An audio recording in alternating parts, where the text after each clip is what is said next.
नमस्कार, SBT news में आपका स्वागत है। पेश है 15 जून मंगलवार सुबह 10:15 बजे राजस्थान की बड़ी खबरें। मुख्यमंत्री अशोक गहलोत ने कहा है कि विश्व पर्यटन मानचित्र पर राजस्थान की एक अलग पहचान बनी हुई है। पर्यटन से प्रदेश के लाखों लोगों की आजीविका जुड़ी हुई है। ऐसे में राजस्थान पर्यटन की प्रभावी ब्रांडिंग की जाए ताकि ज्यादा से ज्यादा पर्यटक यहां आए। उन्होंने महत्वपूर्ण पर्यटक स्थलों तथा मेलों उत्सवों की अंतर्राष्ट्रीय स्तर पर प्रभावी मार्केटिंग करने पर भी जोर दिया। गहलोत ने सोमवार को मुख्यमंत्री निवास से वीडियो कॉन्फ्रेंस के माध्यम से पर्यटन विभाग की समीक्षा बैठक के दौरान कहा कि राज्य के बजट 2021-22 में पर्यटन विकास कोष में 500 करोड़ रुपए का प्रावधान किया गया है। इसमें आधारभूत संरचना के विकास एवं पर्यटन क्षेत्र में निवेश के लिए 300 करोड़ तथा टूरिस्ट डेस्टिनेशन ब्रांडिंग के लिए 200 करोड़ रुपए शामिल हैं। राज्यसभा सांसद राजेंद्र गहलोत ने आरोप लगाया है कि इंदिरा गांधी नहर में पंजाब सरकार की लापरवाही के कारण केमिकल युक्त पानी को छोड़ा जा रहा है। नेशनल ग्रीन ट्रिब्यूनल तक पंजाब पर जुर्माना लगा चुका है। इसके बावजूद वहां की सरकार कोई एक्शन नहीं ले रही है। उन्होंने मीडिया से बातचीत करते हुए कहा कि इस लापरवाही का खामियाजा पश्चिमी राजस्थान के करोड़ों लोगों को भुगतना पड़ रहा है। यदि हम अभी भी नहीं चेते तो आने वाले दिनों में इंदिरा गांधी नहर एक गंदे नाले में बदल जाएगी। ऐसे में हम सभी को समय रहते सामूहिक प्रयास करने होंगे जिससे पंजाब में इस नहर में किसी प्रकार का केमिकल न छोड़ा जा सके। प्रधानमंत्री नरेंद्र मोदी ने सोमवार रात संयुक्त राष्ट्र की अहम मीटिंग को वर्चुअली संबोधित किया। बंजर होती जमीन और सूखे के हालात पर हुई इस मीटिंग में प्रधानमंत्री ने कहा कि भारत ने हमेशा धरती को मां का दर्जा दिया है। कम होती उपजाऊ भूमि और सूखा मानवता के लिए चिंता का कारण है। यह पूरी दुनिया के लिए खतरे का संकेत है। मोदी ने कहा कि भारत इस मामले में अपने सहयोगी विकासशील देशों की मदद कर रहा है। इसके लिए हमने देश में सेंटर फॉर एक्सीलेंस भी तैयार किया है ताकि इस मामले पर हम दुनिया की मदद कर सकें।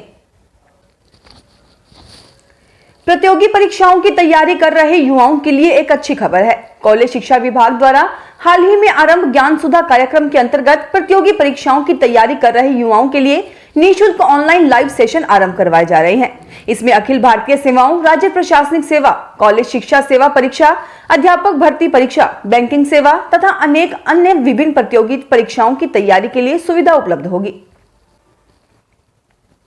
पटवारी हड़ताल से किसानों, आमजन व विद्यार्थियों को हो रही समस्याओं को लेकर भाजपा किसान मोर्चा बाड़मेर ने सोमवार को भाजपा जिलाध्यक्ष आदूराम मेघवाल एवं किसान मोर्चा जिलाध्यक्ष रणवीर सिंह भादु के नेतृत्व में जिला कलेक्टर को ज्ञापन सौंपा। ज्ञापन में बताया गया कि 15 जनवरी से जिले में पटवारी हड़ताल पर है, जिससे किसानों, विद्यार्थियों व अन्य आम लोगों को समस्याओं का सामना करना पड़ रहा है। किसानों के भूमि व राजस्व संबंधी सारे कार्य अटके हुए हैं। कोरोना की तीसरी लहर से लड़ने के लिए केंद्र ने हेल्थ इंफ्रास्ट्रक्चर को तुरंत मजबूती देने वाला प्लान बनाया है। केंद्र की योजना है कि अगले 3 महीने में देश भर में 50 मॉड्यूलर हॉस्पिटल बनाए जाएं।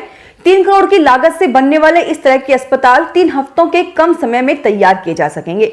इनमें आईसीयू, ऑक्सीजन सपोर्ट और दूसरे लाइफ सपोर्ट सिस्टम की सुविधा होगी। इन मॉड्यूलर अस्पतालों की उम्र कम से कम 25 साल तक होती है। जरूरत के समय इन अस्पतालों को 1 हफ्ते में शिफ्ट किया जा सकता है। ग्रामीण विकास विभाग के शासन सचिव के पाठक ने कहा कि ग्रामीण क्षेत्रों में मनरेगा योजना के तहत बारिश के दौरान अधिक से अधिक पौधारोपण करवाने और व्यक्तिगत लाभ के कार्यों को प्राथमिकता से करवाएं। योजना के तहत चल रहे कार्यों पर कोरोना गाइडलाइन की पालना भी सुनिश्चित की जाए। पाठक सोमवार को सचिवालय में ग्रामीण विकास विभाग की सभी जन कल्याणकारी योजनाओं की प्रगति की समीक्षा बैठक में मुख्यालय स्तर के शाखा प्रभारियों से चर्चा कर रहे थे। कोरोना की दूसरी लहर में केंद्र सरकार समेत भाजपा शासित राज्यों की सरकारों को भी आलोचना का सामना करना पड़ा। इससे खराब हुई मोदी सरकार की इमेज को सुधारने के लिए बीजेपी ने राष्ट्रीय स्वयंसेवक संघ की राह पकड़ी है। इसी के तहत भाजपा ने सेवा ही संगठन नाम का प्रोग्राम लॉन्च किया है। पार्टी के अध्यक्ष जेपी नड्डा ने इस अभियान के दूसरे फेज में कार्यकर्ताओं से वैक्सीनेशन अभियान में हिस्सा लेने को कहा है। नड्डा ने कार्यकर्ताओं को निर्देश दिए हैं कि ऐसे अभिभावकों को वैक्सीनेशन पर जोर दें जिनके घरों में 12 साल से कम आयु के बच्चे हैं। बीजेपी प्रदेश अध्यक्ष सतीश पूनिया ने कहा है कि अशोक गहलोत सरकार की बुनियाद जुगाड़ से हुई थी। उन्होंने कहा कि जब सरकार बनी थी तब अशोक गहलोत ने बसपा, निर्दलीय और अपनी पार्टी के बहुत सारे विधायकों को लॉलीपॉप दी होगी। पूनिया ने कहा कि यह महत्वाकांक्षाओं का खेल है और कांग्रेस की आला कमान को भी इल्म नहीं था कि उनके पास इसका समाधान नहीं है। राजस्थान के मुख्य सचिव निरंजन आर्य ने कहा कि गृह निर्माण सहकारी समितियों में हो रही अनियमितताएं एक गंभीर मुद्दा है। इस संबंध में ऐसा मैकेनिज्म प्रस्तावित किया जाए जिससे इसका स्थायी समाधान संभव हो सके। आर्य वीडियो कॉन्फ्रेंस के माध्यम से गृह निर्माण सहकारी समितियों में हो रही अनियमितताओं को लेकर बैठक की अध्यक्षता कर रहे थे। उन्होंने कहा कि मुख्यमंत्री ने समितियों में हो रही अनियमितताओं के स्थायी समाधान के निर्देश दिए हैं। पेट्रोल, डीजल और खाने पीने की चीजें महंगी होने से देश में रिटेल महंगाई 6 महीने के सबसे ऊपरी स्तर पर पहुंच गई है। सरकारी आंकड़ों के मुताबिक कंज्यूमर प्राइस इंडेक्स आधारित रिटेल महंगाई दर मई में रिटेल महंगाई दर 6.3% रही। यह अप्रैल में 4.23% पर थी। मई में महंगाई दर का आंकड़ा रिजर्व बैंक के दायरे से भी बाहर निकल गया है। यह 2 से 6% के बीच है। फ्यूल की कीमतें बढ़ने से महंगाई ज्यादा बढ़ी है। खाने पीने के सामान में भी मई में 5.01% महंगे हुए। ये दर अप्रैल में 2.02% थी।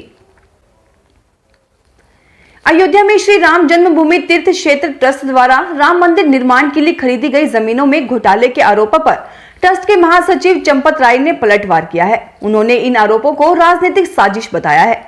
चंपत राय ने कहा कि मंदिर के लिए खरीदी जा रही जमीनें बाजार से बहुत कम रेट पर ली जा रही हैं। अब तक मंदिर के लिए खर्च हुए एक एक पैसे का हिसाब रिकॉर्ड पर है। ट्रस्ट का कहना है कि खरीद में कहीं कोई घोटाला और हेराफेरी नहीं है। ये केवल राम भक्तों को गुमराह करने के लिए साजिश है। देश में सोमवार को कोरोना के 59,958 संक्रमितों की पहचान हुई। यह आंकड़ा पिछले 76 दिनों में सबसे कम है।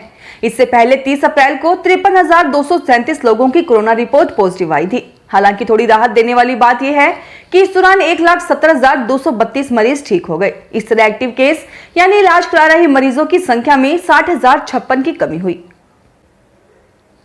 केशवरायपाटन में सिंचित क्षेत्र के किसान धान की नर्सरी तैयार करने में जुट गए हैं।